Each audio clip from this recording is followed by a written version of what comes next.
Shalom, mis amados hermanos, es una bendición de parte del Eterno volver a transmitir una vez más. Queremos en esta oportunidad pues iniciar nuestro estudio. Tuvimos un pequeño inconveniente, pero pues esperamos solucionarlo pronto. Así que vamos a comenzar en esta oportunidad haciendo una oración. Vamos a pedirle a nuestro Padre Eterno que sea Él con nosotros en esta hora, ¿verdad? Y luego pues comenzamos lo que es el capítulo que nos corresponde estudiar. Hoy nos corresponde estudiar el capítulo 2 de Segunda de Corintios. Así que les invito a hacer una oración. Baruch atah Adonai Eloheinu melech haolam. Bendito eres tú, Adonai Elohim nuestro, Rey del universo. Gracias, Padre, le damos en esta hora por darnos la vida y permitirnos una vez más estudiar su bendita y santa palabra. Pedimos que sea usted el que nos enseñe. Todo lo que hablemos en esta hora sea su palabra, Padre. Muchas gracias. En el nombre de Yeshua, elevamos nuestra oración y decimos amén y amén. Bien, mis amados hermanos, vamos a iniciar el día de hoy el capítulo número 2 de la segunda carta de Pablo a la comunidad de Corinto. Así que pues es ahí donde les voy a invitar para que abramos las escrituras y llevemos ese rol que hemos venido trayendo, ¿verdad? Estamos ya sobre lo que es la última carta ya del apóstol Pablo y vamos a abrirla y vamos a estudiar ahí. Como siempre lo hacemos verso por verso. Dice de la siguiente manera, Segunda de Corintios, capítulo 2, del 1 en adelante. Dice así: Esto pues determiné para conmigo no ir otra vez a vosotros con tristeza. Porque si yo os contristo, ¿quién será luego el que me alegre? Sino aquel a quien yo contriste. Verso 3, estamos en 2 de Corintios capítulo 2. Y esto mismo os escribí, para que cuando llegue no tenga tristeza de parte de aquellos de quienes me debiera gozar.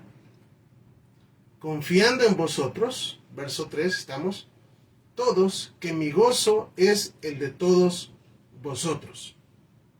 Verso 4, porque por la mucha tribulación y angustia del corazón, os escribí con muchas lágrimas, no para que fueseis contristados, sino para que supieseis cuán grande es el amor que os tengo. Bueno, como hemos venido leyendo, ¿verdad? Y estudiando, no es la vida del apóstol Pablo no fue una vida tan sencilla, ¿verdad? Sin embargo, digo sencilla en el sentido de no problemas. Sí habían problemas. Sí habían, ¿cómo decirles? Como lo dijo muy bien anteriormente él, que llevaba en su cuerpo las marcas del Mesías. Y pasaba momentos difíciles, como lo está diciendo acá, de que habla en el verso 4, habla de mucha tribulación y habla de angustia también, y habla de muchas lágrimas, ¿verdad? Y todo esto, pues, era por causa de llevar el evangelio. Había, como bien lo dice, pues, tuvo grandes problemas, ¿verdad? De diferentes, es decir, uno de los problemas que tenía Pablo era con los falsos hermanos. Otro de los problemas que tenía Pablo era con aquellos hermanos que habían sido o habían creído en Yeshua, pero que ahora pues ya no creían en Yeshua. Entonces ese era otro problema al cual se enfrentaba Pablo. No era fácil llevar el evangelio, pero era un hombre que de verdad estaba dispuesto a morir por la causa del Mesías.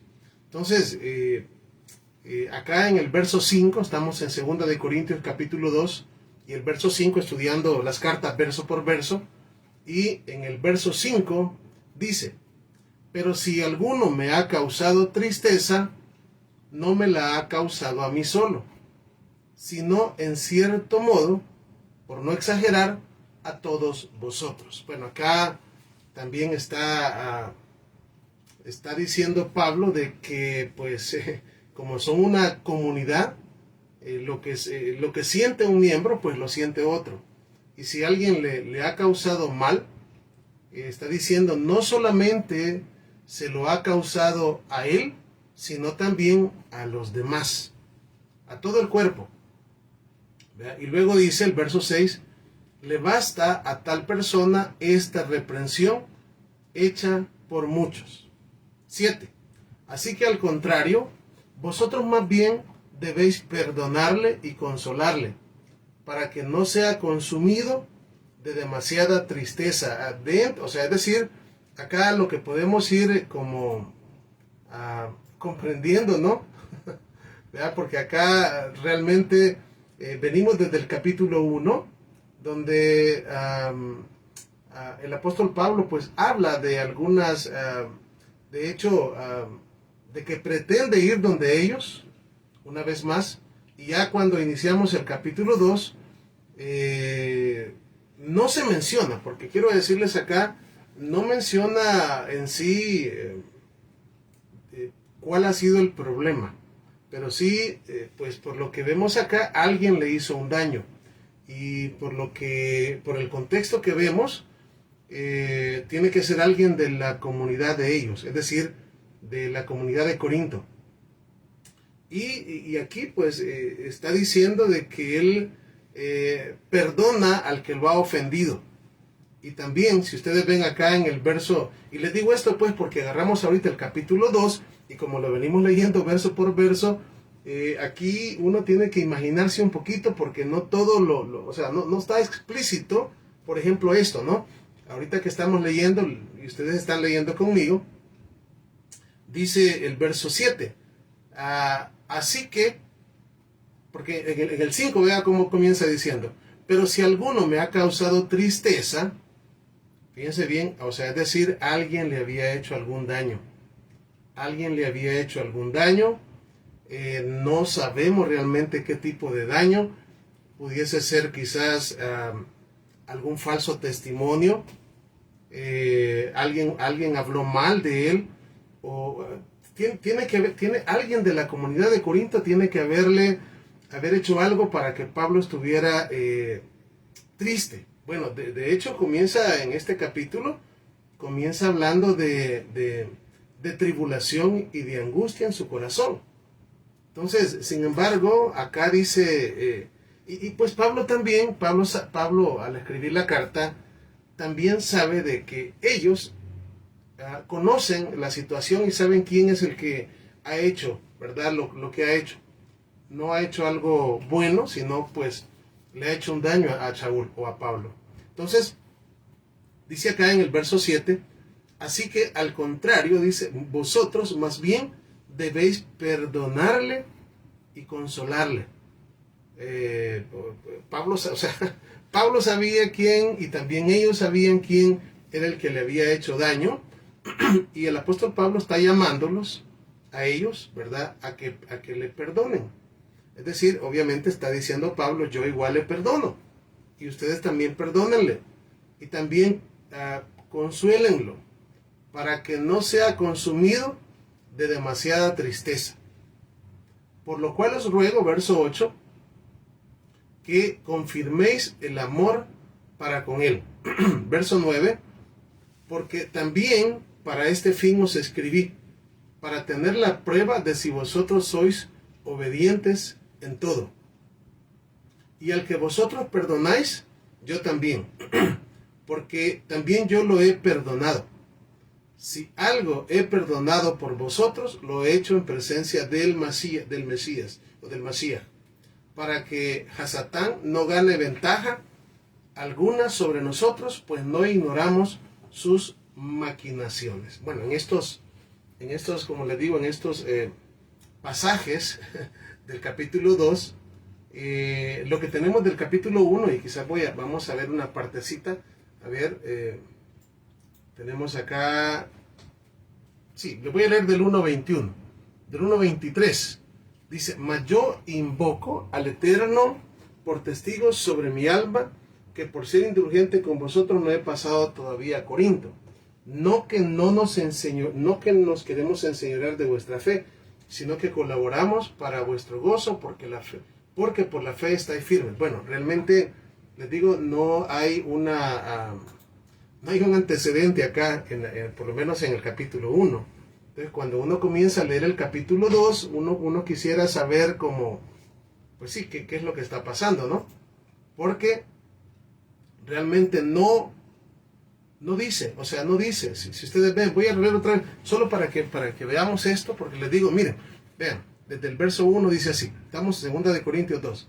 Esto pues determiné para conmigo, no ir otra vez a vosotros con tristeza, ¿verdad? O sea, es decir, la primera vez que había ido, pues quizás había ido con tristeza, ¿no?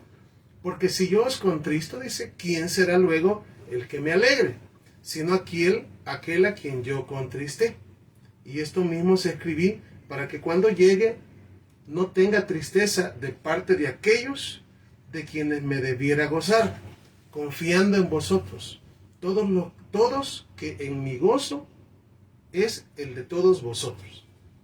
Porque por mucha tribulación y angustia de corazón os escribí con muchas lágrimas, para que no fueseis contristados, sino para que supieseis cuán grande es el amor que os tengo.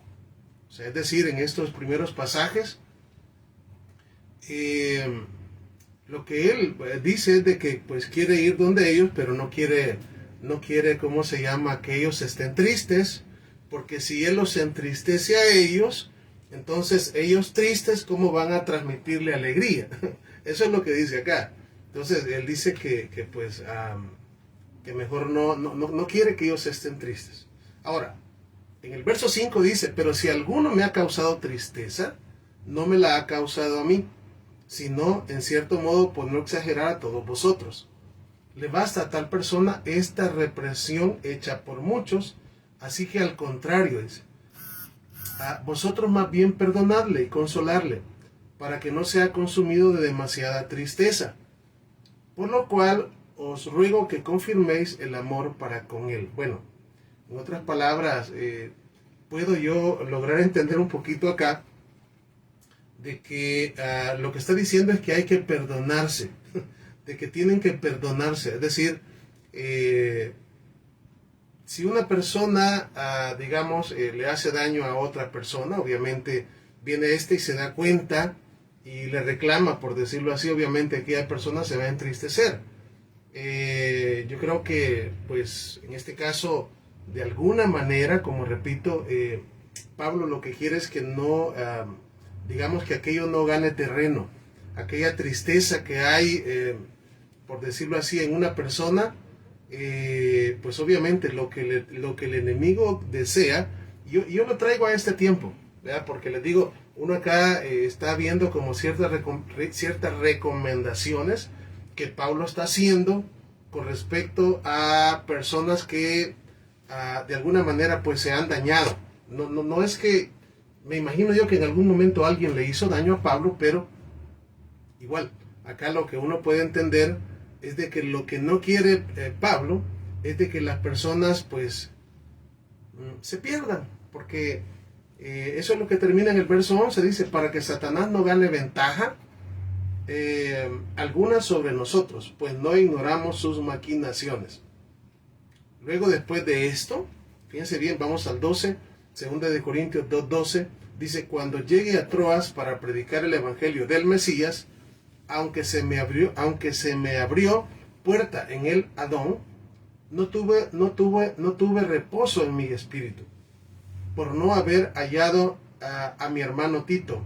Así despidiéndome de ellos, partí a Macedonia. 14. Más al Eterno gracias, el cual nos lleva siempre en triunfo en Masías Yeshua, y por medio de nosotros manifiesta a todo lugar el olor de su conocimiento, porque para el Eterno somos grato olor en el Mesías, en los que se salvan y en los que se pierden.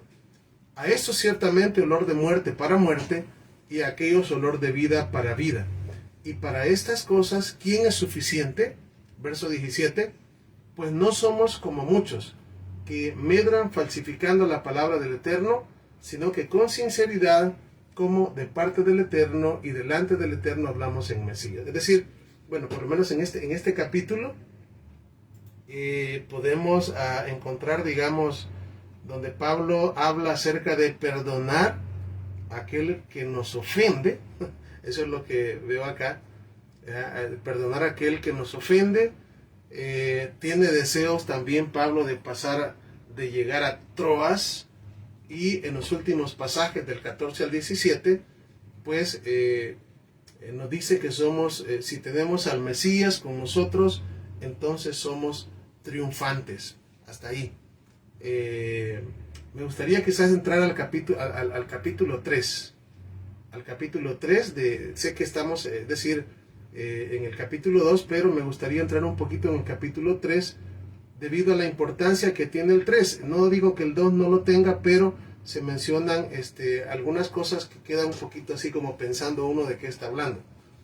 Bueno, en el capítulo 3 de 2 de Corintios tenemos un título en la parte de arriba, y el título dice nuevo ministro del nuevo pacto.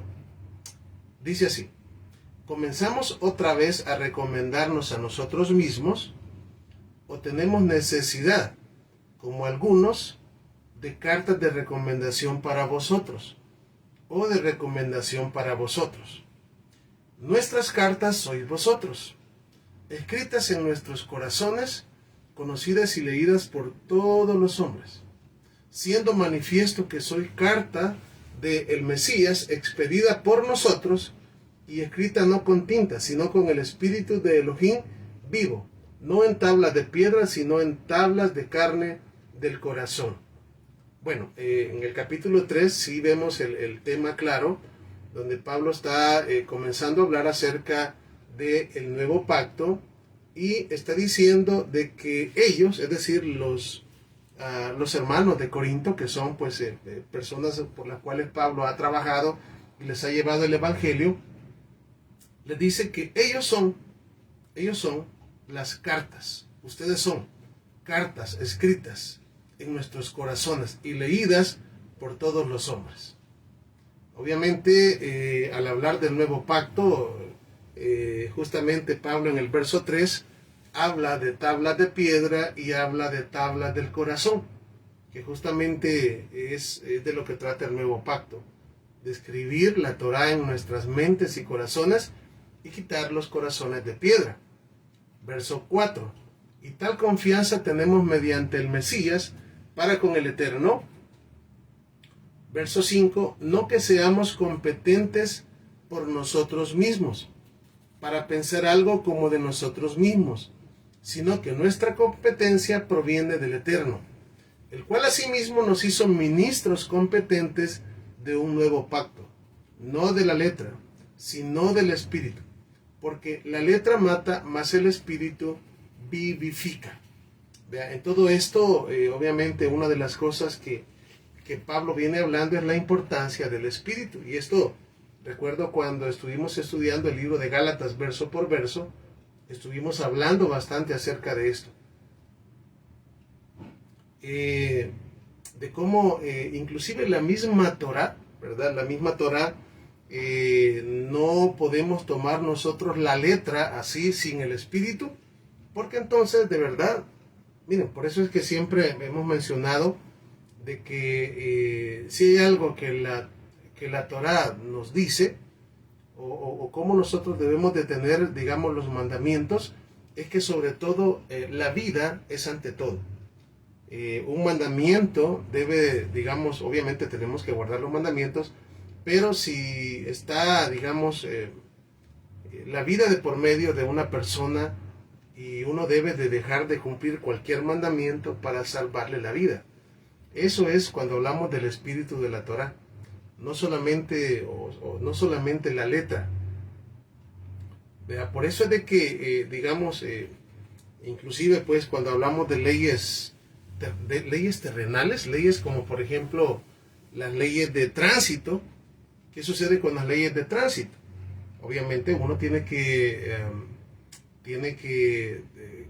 respetar esas leyes de tránsito, porque si no se respetan las leyes de tránsito, ¿qué es lo que va a pasar? Bueno, no solamente que le van a poner una esquela, no solamente que le van a poner una infracción, sino que al no respetar la ley de tránsito, la persona se puede morir, ¿verdad? Por, digamos, pasarse un semáforo en rojo. No tanto es el hecho de que le van a poner una infracción, sino que si se pasa el semáforo en rojo, pues obviamente, ¿qué es lo que va a pasar? Pues puede haber un accidente y la persona puede morir. Entonces, esa es digamos, haciendo en comparación. Pero cuando hablamos del espíritu, fíjense bien, del espíritu, juntamente con la Torah, es cuando, obviamente, pues encontramos el mandamiento, pero, digamos, hay momentos donde, pues, hay que ver qué es lo que hacemos. Si miren, es como, por ejemplo, ¿cómo decirles? El mejor ejemplo que les puedo poner creo que es una ambulancia. ¿Qué es lo que hace una ambulancia cuando lleva a una persona grave? Se pasan los semáforos en rojo, o sea, es decir, se cruza la doble línea amarilla, y inclusive todos nosotros, todos los que estamos o que vamos ahí en la calle, ¿qué es lo que hacemos? Nos apartamos y le damos permiso para que la ambulancia pase, y todos sabemos de que va transgrediendo todo, ¿verdad? Pero nadie se opone, está bien. Entonces, eso es el espíritu digamos así, hablar, digamos, entender la misma Torah con el espíritu, no solamente la letra. Como una persona que digo, si nosotros, y es lo que hacía nuestro amado Mesías, por ejemplo, con respecto al Shabbat, ¿qué es lo que hacía él? Sanaba a las personas y dio el verdadero significado de cómo guardar Shabbat, aunque pues ustedes saben que los fariseos le acusaban de que no guardaba Shabbat, pero no era así.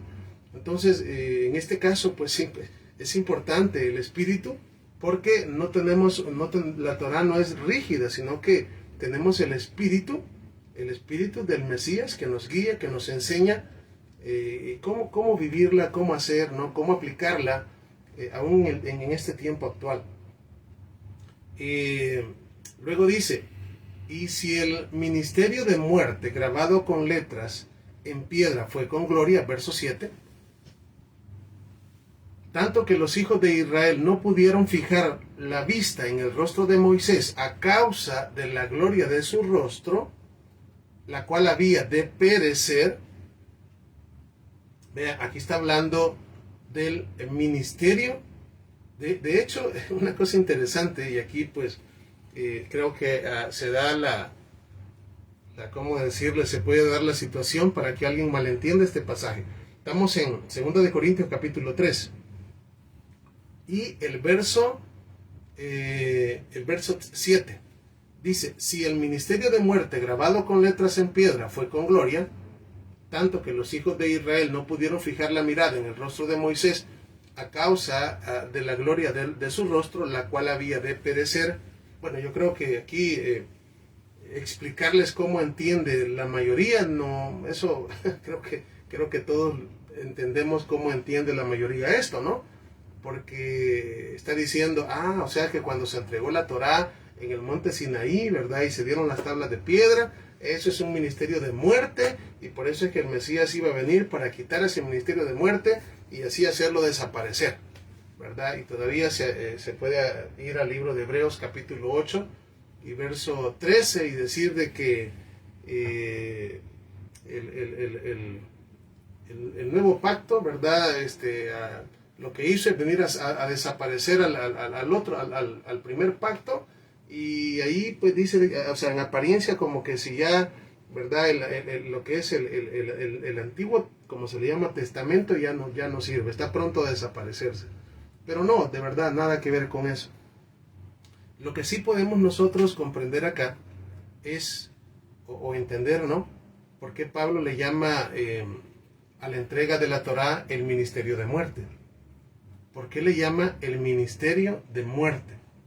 De hecho, no solamente le llama el ministerio de muerte a la entrega de la Torá en el monte Sinaí, sino que más adelante le va a llamar también ministerio de condenación.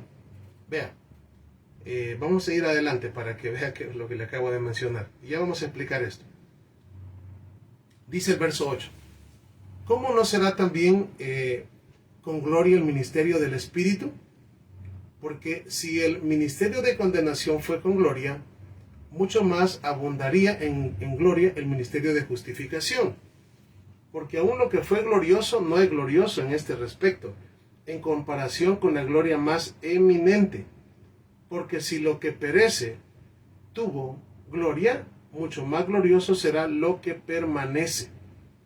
Vean, aquí, como podemos ver, está diciendo que ¿cómo es? Quiero ver, aquí la palabra que leímos. Ministerio, el ministerio de muerte y el ministerio de condenación, dice que iba a perecer. Verso 7.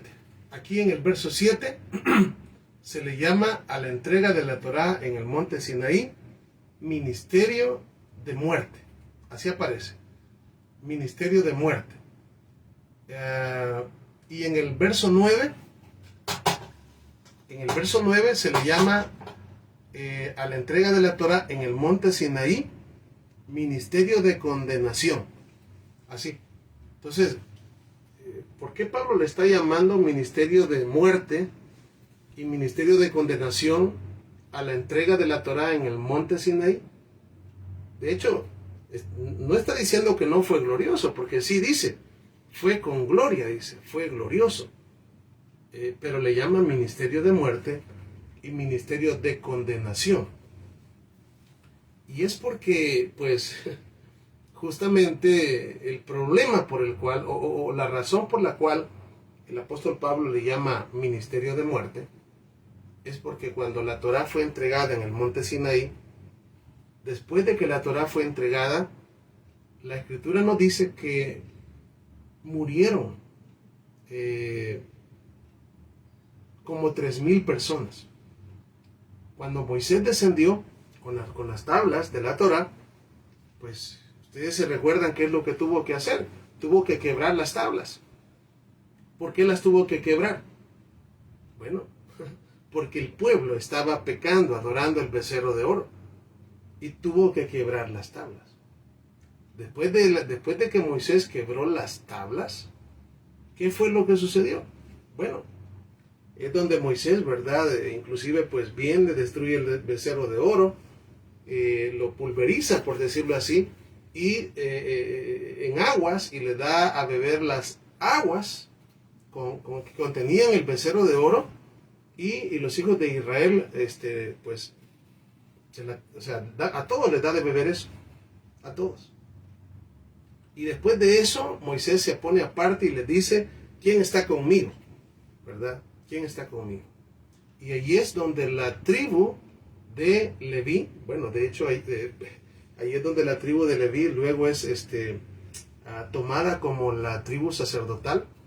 ¿Verdad? Ellos van a ser los sumos sacerdotes, porque ellos fueron los únicos que pasaron al frente, o sea, los únicos que decidieron hacerse del lado de Moisés. Eso lo hemos explicado también, la razón por la cual hicieron ellos eso. Ellos estaban decididos a dar todo por el Eterno, inclusive hasta sus familias, porque los demás no estuvieron dispuestos. Ellos sabían que lo que iba a pasar después es que Moisés le iba a decir que mataran a todos aquellos que habían adorado el becerro de oro. Y cuando les dio Moisés a beber las aguas juntamente con el becerro de oro que estaba pulverizado, eso pues muy similar como a la mujer, cuando un hombre tenía celos de una mujer, tenía que llevarla ante el sumo sacerdote y tenían que darle de las aguas amargas. O sea, había unas aguas, y esas aguas santas, perdón, y esas aguas tenían que hacer un proceso ahí que no, es decir, y ese proceso era que tenían que tomar polvo de ahí, del lugar donde se hacían los sacrificios, hay un papelito donde tenía que escribir ciertas cosas que aparecen en la Torá, y después dárselo a la mujer, y si aquello era verdad, La mujer pues llevaba una maldición sobre sí. Y si era mentira los celos del hombre, pues no era verdad. Entonces a aquella mujer su vientre se le hacía fructífero.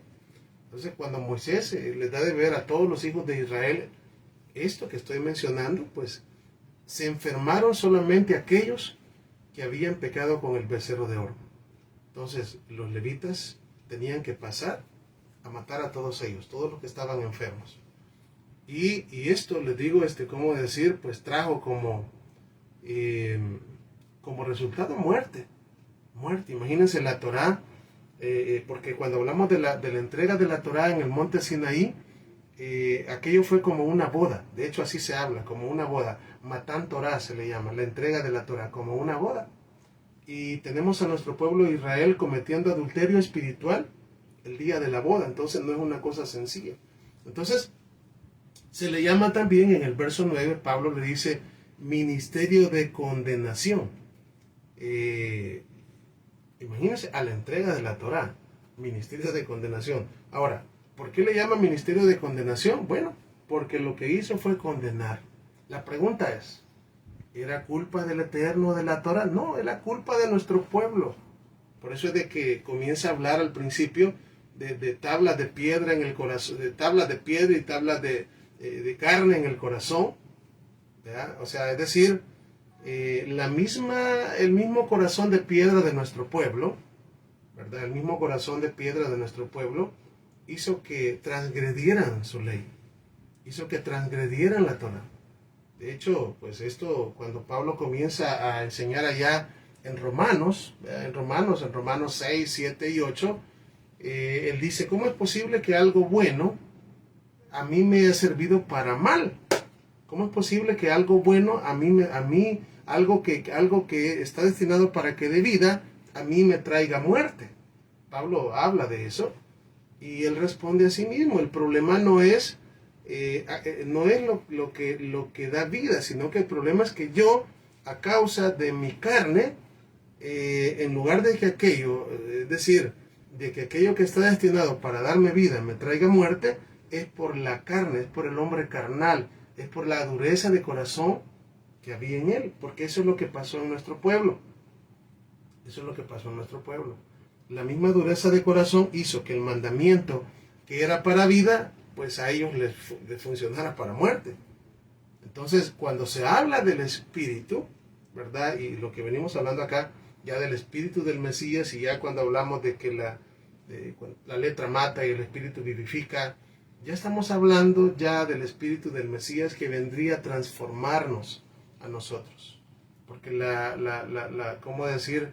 El cambio no es como cuando alguien está leyendo Hebreos, y cambio de ley, veas, ¿y por qué cambió la ley? Por la gracia. No. Estamos hablando cambio de ley, porque hubo obviamente cambio de sacerdocio, pero cambio de ley. O sea, no de ¿cómo se llama? De una cosa diferente, sino la misma Torá que había sido dada por Moisés, ahora se estaba dando, o se sigue dando por el Mesías. Fíjense bien. Y de quererse escribir en tabla, o de escribirse en tablas de piedra, ahora se está escribiendo en el tiempo aquel y también en este tiempo, no en tablas de piedra, sino en las tablas de nuestros corazones. Entonces, y por eso aquí Pablo dice, porque si el ministerio de condenación fue con gloria, mucho más abundará en gloria el ministerio de justificación. De justificación. Porque aún lo que fue glorioso, verso 10, no es glorioso en este respecto, en comparación con la gloria más inminente. Porque si lo que perece tuvo gloria, ¿por qué dice porque lo que perece? De hecho también lo vuelve a decir en el verso 7, donde dice el cual había de perecer. Pues obviamente está hablando del antiguo pacto. El antiguo pacto no es el Antiguo Testamento, por cierto. No es lo mismo. Cuando hablamos del antiguo pacto, estamos hablando del pacto con el cual el Eterno hizo con nuestro pueblo Israel, donde Moisés fue el mediador y se llevaron a cabo sacrificios de animales. Entonces, de ese pacto está diciendo.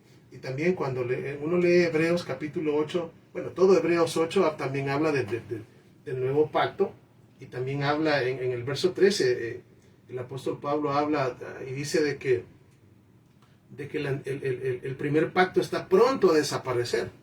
Claro, está hablando del pacto que fue hecho con sacrificios de animales, donde la Torá lamentablemente no halló cabida en nuestro pueblo por la dureza del corazón. Entonces está diciendo de que eso iba a perecer. Ahora, ¿qué es lo que ahora, qué es lo que no va a perecer? Bueno, lo que no va a perecer es este nuevo pacto, donde el Mesías, a través de su sangre preciosa y a través de la muerte y muerte de cruz y del derramamiento de su espíritu, luego que Él resucita, ahora viene a transformar totalmente nuestras mentes y corazones para que seamos un pueblo santo y un pueblo obediente. Por eso es de que al enseñar, fíjense bien, al enseñar Pablo la Torá y al enseñar todas estas cosas, las personas, digamos en este caso los corintios, que digamos que de verdad, pues, es decir, ellos buscaran al Eterno en santidad, buscaran al Eterno de todo corazón, pues obviamente ellos son como dice Pablo acá, cartas, es decir, cartas leídas o cartas escritas en nuestros corazones. ¿Por qué? Porque ellos ahora estaban reflejando el cambio que ellos mismos habían anunciado. De hecho, pues me recuerdo en otro lugar, dice que cada uno de nosotros igual somos cartas leídas a través del testimonio que nosotros tenemos frente a los demás. Entonces, por eso le dice en el verso 2, aquí estamos en el 2, dice, nuestras cartas sois vosotros, escritas en nuestros corazones, conocidas y leídas por todos los hombres. Es decir, por esta razón les digo, Pablo le llama el ministerio de muerte y le llama el ministerio de condenación, no porque la Torá realmente sea mala, sino que lo que hace el mandamiento es ya sea vivificar o condenar, pero eso va a depender de acuerdo a lo que hacemos. Si el mandamiento dice no hurtarás, por ejemplo, y si yo vengo y hurto, ¿qué es lo que va a pasar? Obviamente el mandamiento tiene el deseo de que yo lo guarde, es decir, que yo no hurte. Entonces, si yo no hurto, ¿qué creen que va a pasar? Me va a traer bendición. Pero si el mandamiento dice no hurtarás y yo hurto, ¿qué va a pasar? No me va a traer bendición, me va a traer maldición. Pero eso no es que el mandamiento sea malo. El mandamiento es bueno, pero a mí me sirvió para condenación por causa de mi viejo hombre, por causa del hombre viejo. No, y aquí está hablando ya del hombre nacido de nuevo, por decirlo así, del hombre que ha nacido del agua y del espíritu. Estamos hablando de una transformación completa, ¿verdad? Y de eso es lo que también en el capítulo 2 que comenzamos, estudiando el día de hoy, también Pablo habla del perdón. Y todas esas cosas son, son parte del fruto del Espíritu que debe de haber en nosotros. Estamos hablando de una transformación completa, una transformación total. Ya, es decir, ya no con un corazón de piedra. Un corazón de piedra es un corazón que no le cree al Eterno. Un corazón de piedra es un corazón que hace daño a los demás. Un corazón de piedra es un corazón jactancioso. Un corazón de piedra es un corazón que alguien que solamente piensa en sí mismo. Un corazón de piedra es un corazón que solamente vive envidiándole a los demás. Un corazón de piedra es una persona que todo el tiempo vive hablando de los demás. Un corazón de piedra no perdona, sino que siempre está pensando en venganza, etcétera, etcétera, etcétera. Ahora, ¿qué es un corazón de carne? Bueno, un corazón de carne es un corazón sensible a la palabra del Eterno, donde sabemos nosotros, ¿verdad?, de que sobrenaturalmente ha habido una transformación de nuestro ser. Ya no somos los mismos, ya no somos iguales, ya hay un cambio en nosotros. Ahora nosotros, la Torá que el Mesías nos trajo, porque eso es lo que vino a ser nuestro amado Mesías, ahora ella nos va a dar bendiciones. nos va a dar bendiciones. ¿Por qué nos va a dar bendiciones? Bueno, no porque el Eterno nunca haya querido dar bendiciones y decir y ahora sí y antes no, sino porque ahora, por el mismo espíritu que tenemos en de nuestro amado Mesías dentro de nosotros, ahora yo voy a querer vivir de acorde a su palabra. Ahora yo voy a desear vivir conforme a su voluntad. Yo voy a anhelar, de hecho, fíjense qué diferencias, ¿no?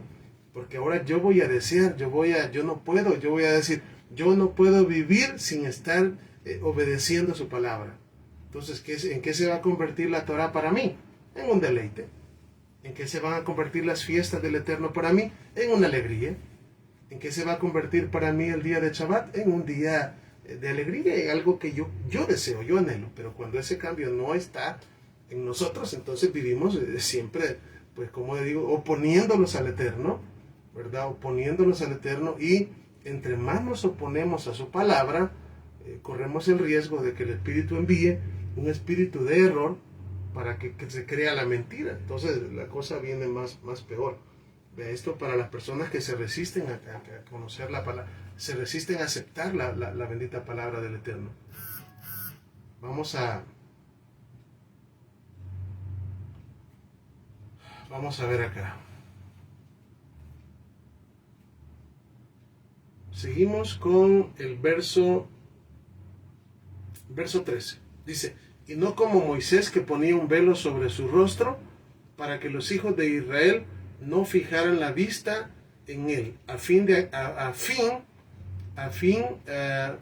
el fin de aquello que había de ser abolido. Vea, vuelvo y otra vez repito, porque aquí están todas estas malas, digamos, no aquí, sino en las interpretaciones, ¿verdad? Aquello de que había de ser abolido. Entonces, ¿qué viene la gente y piensa? La ley iba a ser abolida. El Mesías no vino, él lo dijo, Mateo 5:17. Yo no he venido a abolir la ley, no he venido a quitarla, he venido a cumplirla. ¿Y qué significa cumplirla? Es decir, he venido a guardarla para enseñarles a ustedes cómo se hace. Él la guardó totalmente, Él es nuestro ejemplo, y el Espíritu de Él está en nosotros. Luego dice, ahora, pero ¿cómo iba a ser abolido? Ah, sí, el pacto. El pacto, estamos hablando de lo que el antiguo pacto sí debía de terminar, pero no para que ya no hubiera pacto, sino para que comenzara uno nuevo. Por eso es que estamos hablando de la renovación del pacto. Pues en este capítulo, 2 de Corintios capítulo 3, que el título que tiene la mayoría de versiones en la parte de arriba es Ministro del Nuevo Pacto. Dice así el verso 14.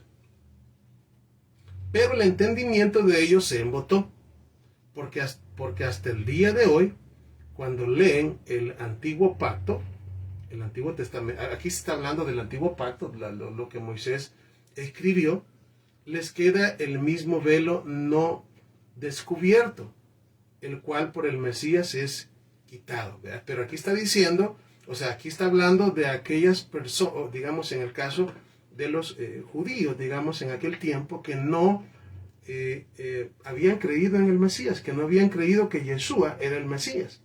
Entonces, por eso dice, pero el entendimiento de ellos se embotó, porque hasta el día de hoy, cuando leen el antiguo pacto, les queda el mismo velo, es decir, no creen o no ven al Mesías dentro de la Torah, no ven a Yeshua dentro de la Torah, como pasa hasta el día de hoy. Y dice, y aún, verso 15, hasta el día de hoy, cuando se lee a Moisés, es decir, la Torah, el velo está puesto sobre el corazón de ellos, es decir, porque no miran al Mesías, no ven a Yeshua dentro de la Torah. Y aunque sabemos que es algo profético, que así está escrito y así debe de ser hasta los tiempos finales, ¿verdad? Y por eso dice en el verso 16, pero cuando se conviertan al Adón, el velo se quitará, porque el Adón es el Espíritu, el Señor es el Espíritu, y donde está el Espíritu del Adón, del Señor, allí hay libertad. Por tanto, nosotros todos, mirando a cara descubierta como en un espejo la gloria del Señor, del Adón, somos transformados de gloria en gloria en la misma imagen como por el Espíritu del Adón. Bueno, aquí nos lleva, ¿verdad?, a decirnos y nos habla de nuestra transformación, ¿verdad? Es decir, y esa transformación es la que vino a ser el Mesías en nuestras vidas, quitando a este hombre carnal, crucificándolo, y ahora pues este hombre carnal es el hombre viciado conforme a los deseos de error, que venía, digamos, o hemos venido heredando la imagen de Adán caída, y así ahora somos hechos, como lo dice Pablo en otras cartas, ahora a la imagen del Mesías. Es decir, que cuando el Espíritu viene a nuestras vidas, ahora nosotros somos hechos a la imagen del Mesías. Por eso es que, ¿verdad? Así como cuando el Mesías decía, el que me ha visto a mí, ha visto al Padre. Fíjense bien esto para lograr entender estas cosas que algunas veces no, en lugar de entenderse, se ocupan para malentenderse o no se entienden bien. Cuando una persona lo mira a usted, o cuando una persona me mira a mí, verdaderamente no tendrían que verme a mí, tendrían que ver a Yeshua. Así como Yeshua dijo, el que me ha visto a mí ha visto al Padre, el que lo ve a usted tiene que ver al Mesías. Eso es la imagen, porque el Eterno es luz, Yeshua es luz, y usted y yo somos luz también. Entonces, eso es, digamos, cuando hablamos de cómo decir, de que somos ministros del nuevo pacto, es porque el Mesías vive, el Mesías reina en cada uno de nosotros, en cada uno de nuestros corazones, y nos sigue enseñando, nos sigue dando, ¿verdad?, para que nosotros podamos ir aprendiendo, poniendo la Torah en práctica, guardando sus mandamientos, porque ese es, digamos, un objetivo del nuevo pacto. Digo un objetivo porque es una línea, ¿no?, donde la Torah viene, nos cambia, ¿verdad?, cambia, nos transforma, somos una nueva criatura, ya nacidos del agua y del Espíritu, y pues obviamente después venimos y ahora anhelamos vivir conforme a sus mandamientos. Y como resultado final de eso, viene lo que llamamos el fruto del Espíritu, ¿verdad? Donde ya pues las obras de la carne se acabaron, ahora el fruto del Espíritu reina en mi vida y reina en la suya. Y eso es todo lo que el Eterno desea. Bueno, llegamos al final en lo que es estos dos capítulos, el capítulo 2 y el capítulo 3 del libro de Corintios, o de la carta de Pablo a los Corintios. Y si el Eterno nos presta la vida, pues el día de mañana vamos a continuar con el capítulo 4.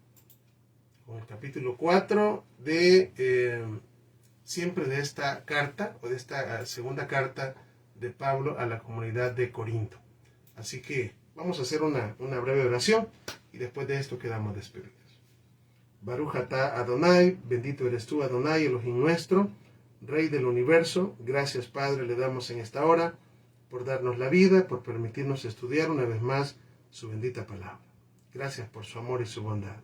Bendice a cada uno de mis hermanos que han estado conectados, y a aquellos hermanos también que van a ver la enseñanza, que seas tú en ellos y que nos provea siempre, Padre, de esa sabiduría que solo tú das.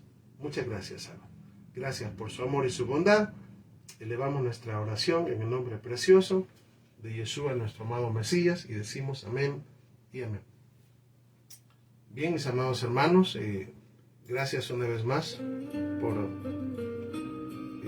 por estar conmigo en lo que es la enseñanza en vivo.